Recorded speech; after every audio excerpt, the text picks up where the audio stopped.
everyone, welcome to the show. My name is Amanda Ostrander. I am a teacher-turned-homeschool mom, and this is Raising A to Z, a place where we talk about all things homeschooling. And today, I'm going to talk to you about what our summer plans are for homeschooling.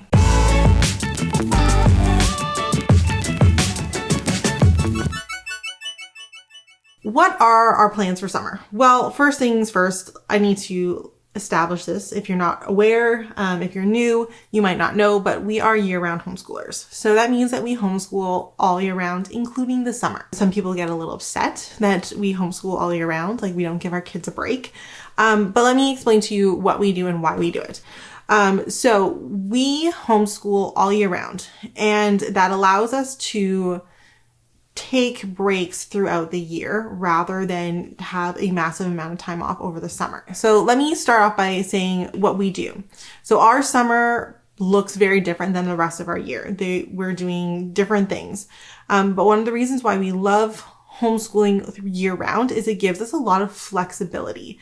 So because we're not taking a full 2 months off in the middle of the summer, we can take like a week or two here or there multiple times throughout the year. So my kids do end up getting more time off. They probably get just as much time off as everyone else. It's just spread out through the year. And that it helps us in a lot of ways. Number one of the big reasons for year-round homeschooling is it's a more natural rhythm. Very few jobs that you find in the world as an adult will give you all of July and August off, other than a teacher or perhaps a teacher's aide. I can't think of a job that gives you 2 months off every single year. Can you? So learning to kind of work and like schedule time to give yourselves breaks throughout the year is a much more, realistic rhythm to how our society works.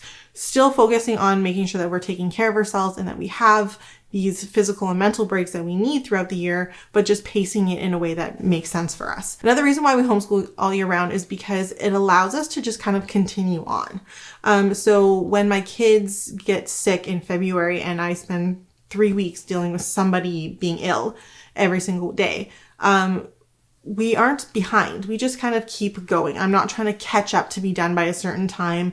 I'm not trying to get them, fill in the missing lessons. We just pick up where we left off and just keep going. This just works really well because then we kind of just carry on at our own pace. So sometimes that means that Alexi is just like burning through everything that she's got in front of her and she gets to advance to a grade level earlier. Sometimes we need to take a little extra time and help learn a skill that maybe Zoe's always struggling with. And so we can have these like working at their own pace. We have the ability to just continue on. And that is kind of a nice thing that I'm never worried about being behind because we just keep trucking on. That's one of the reasons. The other reason why we also really like summer homeschooling and homeschooling through the summer is we deal with a lot less learning loss. And I don't really like the term learning loss. That's a whole other sidebar. But essentially learning loss, if you aren't aware, is a term coined by educators for when kids leave in June and come back in September, they have lost a certain number of months worth of learning. Essentially, they've forgotten it, it's out of practice, and they need to be retaught or reminded how to do these things again. So this is very, very common. They say sometimes kids can lose up to, I think it's like 3 or 4 months worth of learning over the summer break. We don't deal with that because my kids kind of just continue on with those skills. They're constantly refreshing those skills. Alexi keeps doing her addition and her multiplication and her division all the time. She doesn't forget how to do and have to be retaught in September. She just kind of trucks along. Zoe doesn't forget what her letter sounds are because she's just kind of trucking along. And because they're constantly using those skills, they aren't losing them. In that sense, not only are they working that much longer, but they are getting that little bit of a boost of not losing so much learning every year. Now, some people do find it strange and perhaps a little cruel that my kids are doing schoolwork over the summer when everybody else is out. And to that I say, our summer looks very different than our regular school year. Like, let's make that clear. What they're doing in their summer homeschooling is very different than what they're doing in their regular school year. Our summer program is a lot more laid back. We are not adding things. We're actually taking stuff out. So over the summer, we don't do unit studies. So that means there's no summer unit study for science or social studies or history or geography or anything like that. Over the summer, we are purely doing reading, writing, math. That's it. That's all we do. Which means we just kind of keep going. We read them books, we do some phonics, grammar, spelling, and we do some math. That's it. So they aren't doing a ton of work, like reading, writing, math, kind of just the very basics. They're not doing a whole lot. Basically, if that's all they do in a day is reading, writing, math, their whole day could take as little as 30 minutes. So they do 30 minutes of, if they're motivated and focused, like, let's be real, they're kids. Sometimes they're not. If they're really motivated, it can take them 30 minutes. They do their little bit of work, and then they do a couple chores, and then they're free for the rest of the day. And that is just kind of how we do it. So it's not like they're sitting at the table for hours and hours and hours. We have to remember, homeschooling takes less time. And since it takes less time, we can just incorporate it into our days in ways that feel really natural. Going on to that, yes, it only takes them 30 minutes, but if we have plans for that day, we don't do school. So, for example, when we travel, if we're going camping or visiting a family member or going somewhere, we don't bring our workbooks. We just consider those days learning days, and we're just out, and they're learning things as we go. I'm not bringing their workbooks with me as we're, going to, camp somewhere. That's not what we're doing. If they have an activity that day in the morning, we don't bring our workbooks. If we are meeting up with friends, if we're going to a play group, if we have an appointment, I'm not bringing their workbooks with us. They just get the day off. So they do end up getting lots of little breaks throughout the summer as well. In that sense, that they just, if we're not home in the morning, they're not doing their workbooks. They do get some breaks. And like I said, it only takes them 30, maybe 45 minutes on a bad day to do it. They do some chores, and then they're free to go. And the nice thing is because it's summer, they can stay up a little bit longer, and they have a lot of free time to kind of go and do what they want to do and explore and, investigate what they want to investigate. And we'll help them investigate those things. They have a lot of time to kind of learn independently and have fun. Yeah, basically over summer, they're doing reading, writing, and math. The only thing that we're adding this year is kind of a theme for our reading. So the thing that I struggle with over the summer is like pulling a good book. And, we read a lot. Like, that's not the problem. But I decided that this summer I'm going to try something. We'll see how it works. We're just going to like pick a theme or pick like an author and read their works. And I think this will probably work really well for us going forward. Because sometimes you have a book and it's just like too much or too big for like a school unit. Or like if you read one, you're probably going to want to read the whole series, but I don't really have time to read the whole series because we're doing other things. So my thinking is that like that can be something we can do over the summer. So this summer, I decided we're going to read the works of Roald Dahl. So Charlie and the Chocolate Factory, James and the Giant Peach, Matilda, which Alexi's obsessed with. Obsessed.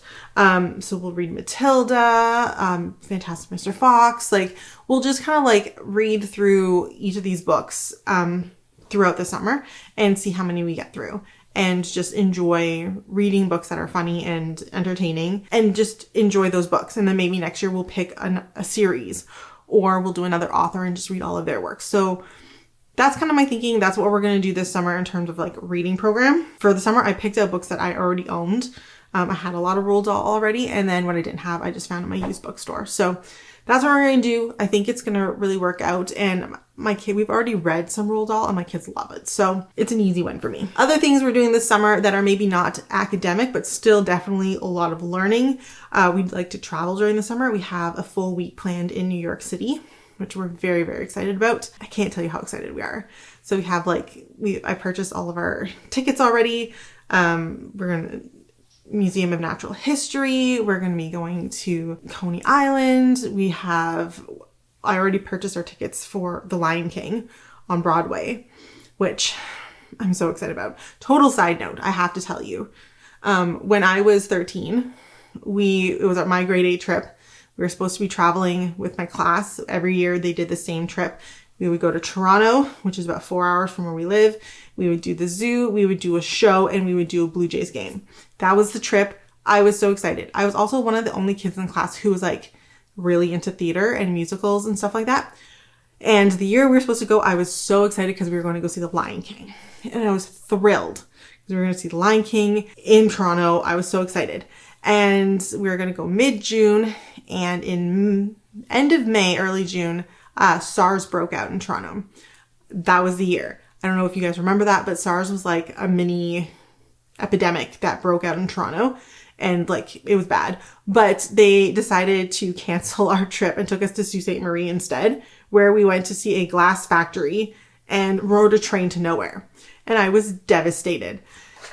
So I've been waiting 20 years to see The Lion King, and so we're gonna go do it. I'm so excited. So we have a whole week planned in New York. That is just going to be learning opportunity after learning opportunity after learning opportunity, basically. And obviously we're not bringing our workbooks because we're just going to be learning and exploring all day long. The other thing that we do a lot during the summer, we're going to go swimming.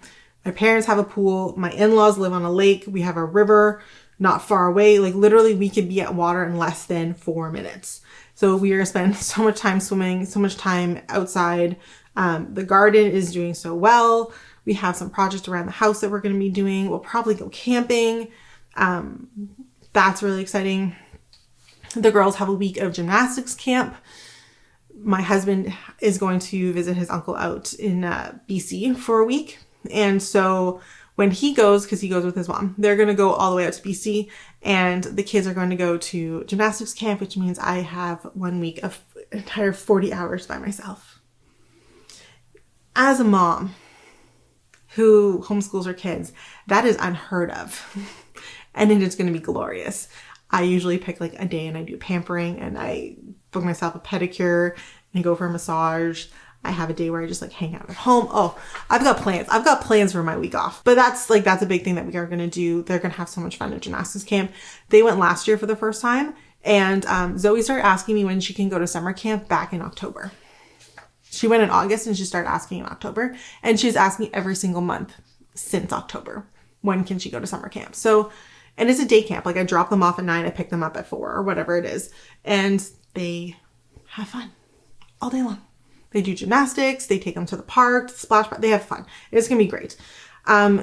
So we have like adventures planned throughout the year. We're also probably going to go to like an amusement park. We'll probably find a zoo to go to because Zoe, I promised her we'd take her to a zoo for her birthday as like her birthday gift. She's going to be so excited. So like we have some other like fun outings planned. The other thing that we really do a lot of during the summer is we take advantage of some of the free programs that are local. So we have like a Lookout that runs summer programming. So on the weekends, you can go and do like an art class or an art project for free. You just show up, they provide all the materials and the instructions, and you just have at it. The other thing that we'll probably do is see what the library is offering. I always get annoyed because the library never puts stuff out early enough. Like they never say when their activities are, but yeah, they don't say until like mid-June, which is always annoying to me as a planner. Like, but anyway, they often have some really cool things. They bring in like, they'll have like an animal rescue come in and like talk about lizards, or they'll read a book and have a craft to go with it, or they've had like some musical entertainers, they've had a magician, like they've just have like some cool things. So we take advantage of that and we do those when we can, but obviously we'll also visit lots of friends and have a lot of fun.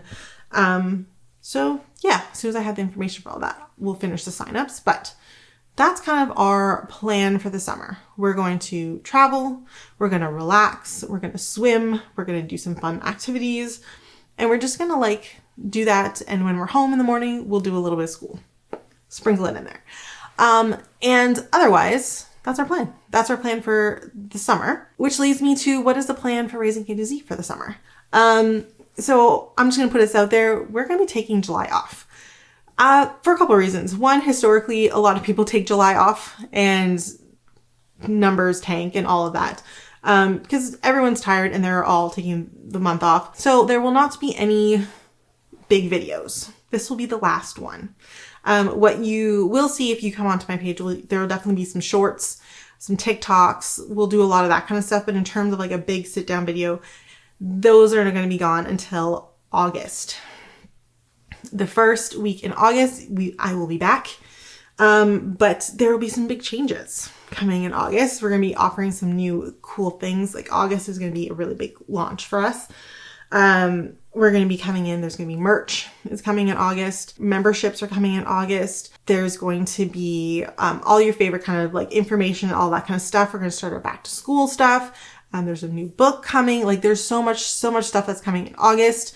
And as a result of all of that, our videos are going to be moving. So instead of being on Mondays, they're going to be moving to Wednesdays. So that is going to be something new come August. And this will allow us to do a little bit more things. It gives us a little bit more flexibility in terms of like what's going on. But that is what's going to be happening. You'll be finding us back here on Wednesdays instead of Mondays. And it's going to be awesome. It's going to be so good. We'll be coming back into all of like the back to school traditions, prep, planning, getting ready for your new homeschooling year. That's what you're going to come back to in August. But until then, like I said, you'll find me doing a lot of like shorts and TikToks. So you'll definitely want to follow me on there. If you have not purchased your homeschool planner yet, now is the time to do it because you are definitely going to want this so that you can have the summer to get ready and to prepare so that you are ready for a new year when we come back. That's what's going to be happening. That's my plan for the summer. We've got some big plans, some big ideas. We're gonna have a lot of fun and do a lot of learning. Thank you so much for watching. I can't wait to see you guys back here in August. Make sure that you're following me on Facebook, Instagram, and TikTok so you can like see the learning that's happening this summer, like join us on our trip to New York and camping and all of that. I can't wait to see you guys back here, like I said, August. Okay, see you guys later. Thank you so much for watching and goodbye.